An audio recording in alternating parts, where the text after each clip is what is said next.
Olá pessoal, sejam bem-vindos a mais um vídeo do nosso curso. A gente já está no módulo 15 e hoje a gente vai explorar dois conceitos super importantes em programação orientada a objetos em Python, que é a herança e o polimorfismo.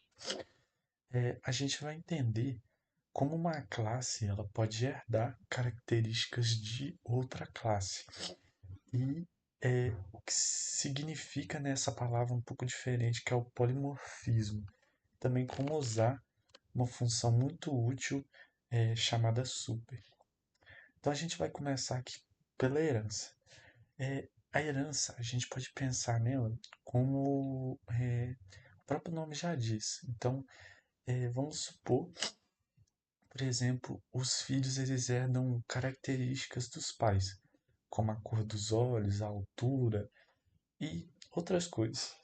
Na programação orientada a objetos, ela é algo parecido. Então, esse paradigma ele permite, né, a gente herdar características de uma classe em outra classe e também comportamentos e métodos. Então, a gente vai ter a classe derivada, que seria a subclasse, e a gente vai ter a superclasse ou classe original. Então, se você. Isso facilita porque se você já fez uma classe, você pode pegar, né, característica dela sem ter que escrever as coisas novamente. Então isso facilita, né, o nosso código. Então, por exemplo, nesse exemplo aqui, ó, a gente tem uma classe veículo. Todo veículo tem uma marca e tem um ano. Então ele é uma classe mais genérica. A gente tem um método construtor e a gente tem um método para descrever, né, a nossa classe. Então, essa classe aqui ela tem marca e tem o ano. E a gente tem uma classe carro. Essa classe carro, ela recebe nenhum veículo. Então, ela é uma subclasse da classe veículo. Só que o carro, além dele ter a marca e o ano, ele tem outra característica, por exemplo, que é o número de portas. Então, para a gente não ter que refazer essa classe aqui em cima, a gente pode herdar, né, características dela, que é a marca e o ano, e acrescentar mais uma característica, que seria a porta. Então, nessa classe aqui, por exemplo, a gente tem o método construtor do carro, então ele recebe marca, ano e portas. E além disso, quando a gente esse método construtor ele cria, né, um objeto da classe veículo. E esse objeto, ele cria, né, recebe a marca e o ano. Então a gente cria um objeto da classe veículo, ou a classe carro, né? Ela tem características da classe veículo. E depois a gente define as portas. Então, além da gente ter, né, a gente herdar as características da classe veículo, a gente adiciona aqui outra característica na nossa classe veículo. Então, a classe filha, com características da outra classe. A gente usa aqui o método construtor, então ele constrói aqui um veículo. Então a gente usa a palavra reservada init aqui e ele define essas variáveis. E a gente tem o método aqui descrever, que ele é parecido com o método descrever da classe veículo, só que quando ele é chamado, ele subscreve o método da classe pai dele. Então o método construtor aqui ele é diferente, porque ele subscreveu, né, o método da classe pai dele. Então a gente pode ver ó, que quando a gente constrói um veículo aqui, o veículo ele só tem a marca e o ano. Só que o carro, que é uma classe que herda da classe veículo, ele além de ter a marca e o ano, ele tem o número de portas também. Então, isso aí é um jeito da gente reutilizar código, ficar mais fácil, né, da gente é, da gente programar, porque a gente não precisaria ficar reescrevendo tudo de novo. A gente pode criar uma classe mais genérica, que pode ser usada, por exemplo, para carro, pode ser usada para moto, por exemplo. E aí, a gente define. Então, por exemplo, você pode vir aqui, ó, copiar essa classe, criar, por exemplo, uma classe moto. Então, poderia mudar aqui, ó, para em vez de ser portas, eu poderia mudar aqui para cilindradas. Eu viria aqui, ó, deixa eu só copiar. Então, eu viria aqui, mudaria, né, a minha classe aqui, ó. Então, em vez de portas, eu vou ter aqui cilindradas. Aqui também. E aqui em portas eu colocaria, ó, cilindradas e self cilindradas. E aqui, ó, eu poderia construir mais um objeto, né, do tipo moto. Então chama aqui, ó, a classe moto. Eu, por exemplo, coloco Honda, ano 2018. Vou colocar cilindradas 110. Só faltou uma coisa aqui. Se eu viesse aqui, ó, fizesse moto, escrever, ver se está tudo certinho, ó, ele vai mostrar aqui. Então, eu consegui criar mais uma classe, herdando, né, da classe veículo, herdando características e tendo que fazer pequenas modificações. Então, isso permite a reutilização de código e fica muito mais fácil da gente programar. Bom, agora a gente vai falar de um outro conceito muito importante na programação orientada a objetos, que é o polimorfismo. O nome pode parecer um pouco assustador, mas a ideia é bem legal. Poli significa muitos e morfismo significa forma. Então, polimorfismo é a capacidade, né, de algo ter muitas formas. Na programação orientada a objetos, significa que podemos ter diferentes classes, né, que sabem responder ao mesmo comando, ou seja, tem um método com o mesmo nome. Mas cada um, né, em cada classe, ele responde de um jeito. É como ter um botão, tocar, que em vários aparelhos diferentes. Então, em cada aparelho ele responde de um jeito. No MP3 Play, por exemplo, ele vai tocar a música. Mas esse mesmo botão, num videogame, ele inicia o jogo. E num DVD Play, por exemplo, ele exibe o filme. Então, o comando é o mesmo, mas a ação resultante, né, a resposta, ela depende do objeto. Então, a grande vantagem disso é a flexibilidade. Você pode tratar objetos, né, de diferentes tipos de forma uniforme. Por exemplo, você pode ter uma lista de vários tipos de animais e mandar que todos eles falem, igual nesse exemplo aqui, sem precisar saber exatamente se é um cachorro, um gato ou outro bicho. Python ele se encarrega, né, de chamar a versão correta do método falar de cada um. Então a gente tem um exemplo aqui, a gente tem a classe animal, tem subclasse aqui a classe cachorro e a classe gato. E a gente tem um método falar para cada uma delas. Nesse exemplo aqui, né, a mágica acontece aqui embaixo. Então, a lista de animais que contém um cachorro e um gato, ela, quando a gente roda esse loop aqui, chamamos, né, o método animal falar, a gente está usando o mesmo comando para ambos as nossas classes. Só que Python ele consegue identificar, né, qual é o tipo do objeto e ele vai chamar o método certo.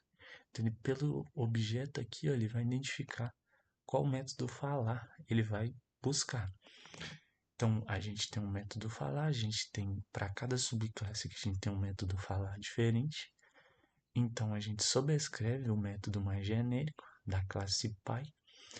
E quando a gente roda o loop, Python olha, né, qual o tipo da nossa classe, qual o tipo do nosso objeto, e ele vai chamar o método falar corretamente.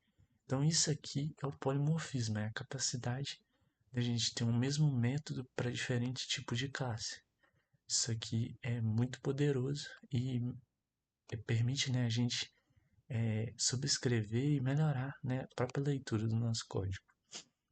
Bom, agora falando sobre o método super, lembra no primeiro exemplo de herança, lá na nossa classe carro, nós chamamos o método init, né, com underscore, da classe veículo, explicitamente, né, usando o veículo e o método init aqui.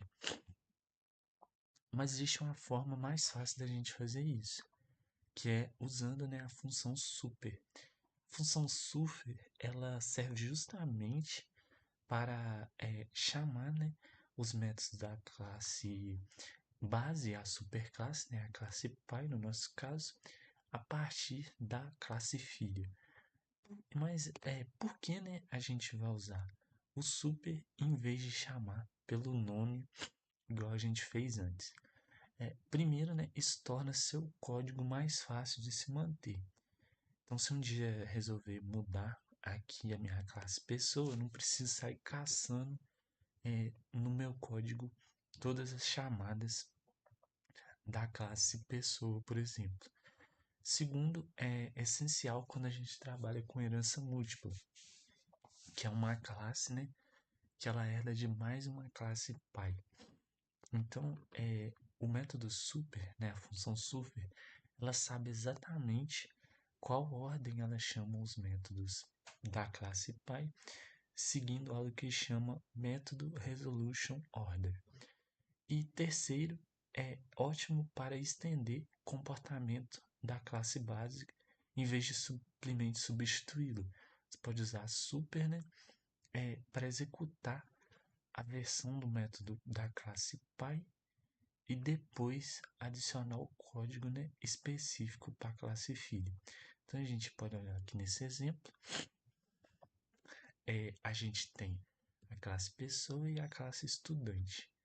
A classe estudante ela herda da classe pai, né, da classe pessoa, só que em vez de a gente chamar aqui, por exemplo,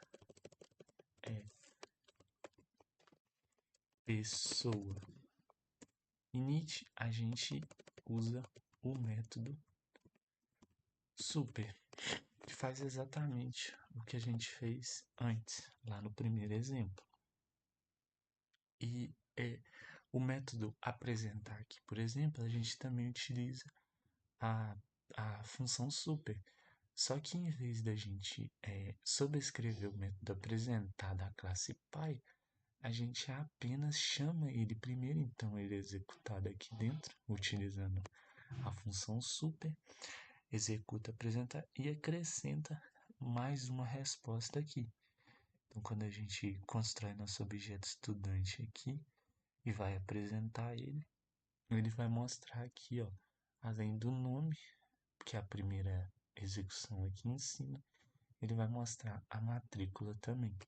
Então, a função super ela permite, né, a gente realizar, facilitar, né, a manutenção e ela é um método mais robusto da gente utilizar a herança nas nossas classes. Bom, e por fim, né, a gente tem um outro conceito importante aqui na programação orientada a objetos, que é a herança múltipla. Então, o que é herança múltipla? A herança múltipla, né, é quando uma classe, uma subclasse, uma classe filha, ela herda, né, de mais de uma classe pai. Então, ela tem múltiplas heranças. Então, ela herda características de mais de uma classe pai. Então, por exemplo, nesse exemplo aqui, a gente tem uma classe impressora e a gente tem uma classe scanner. E a gente tem uma classe impressora multifuncional que combina, né, essas duas características da as classes acima, assim como na vida real. Então, a classe multifuncional, ela chama o construtor da classe impressora e da classe scanner nessa ordem aqui. Então, ela herda das duas classes acima, as características das duas. E a gente também tem um método aqui copiar. Então, o método copiar, ele vai printar aqui, né, a cópia de um documento, e ele vai chamar, né, o método escanear, que ele é herdado da classe scanner aqui. Então, esse método ele retorna, né, uma imagem digitalizada, por exemplo. Isso aqui é só um exemplo. E ele vai, depois disso, vai chamar, né, o método imprimir, que ele herda da classe impressora, utilizando, né, o que a gente chamou aqui da classe scan. Então, ele herda os métodos das classes pai. E além disso, a gente tem aqui uma função status geral, que ela também, né, herda da nossa classe pai aqui, utilizando uma função super. Ela herda o método status tinta para utilizar nessa função aqui. Então, essa função aqui, ela é um conjunto de características herdadas de duas outras classes. Então, essa classe aqui, ela herda a característica das duas. Então, aqui nesse exemplo, por exemplo, a gente cria um objeto que é uma impressora multifuncional e chama os métodos dela. Então, ó, a impressora está pronta, o scanner está pronto. Porque quando a gente cria, né, um método construtor aqui, quando a gente chama, a gente na verdade está chamando esse método construtor aqui e esse método construtor aqui em cima. Então ele vai printar essas mensagens aqui. Depois a gente vai imprimir. Então, para imprimir, a gente está utilizando esse método aqui, só que utilizando um objeto dessa classe. O objeto dessa classe ele está chamando o método da classe pai dele. E aí a gente está imprimindo o relatório mensal, por exemplo. Para digitalizar um documento, ele também está utilizando aqui, ó, o método escanear de uma classe pai. Está fazendo a mesma coisa e ele vai digitaliza um documento. E o copiar e o checar status, que eu já expliquei anteriormente. Então, a impressora, essa classe impressora multifuncional, ela utiliza os métodos das duas classes pai. Esse é um conceito muito importante que permite, né, a gente criar classes que utilizam métodos de outras classes e facilita, né, a organização do código e a própria programação, por não ter que ficar repetindo código e reescrevendo. Facilita a manutenção também. Então, foi isso o vídeo de hoje. Até mais.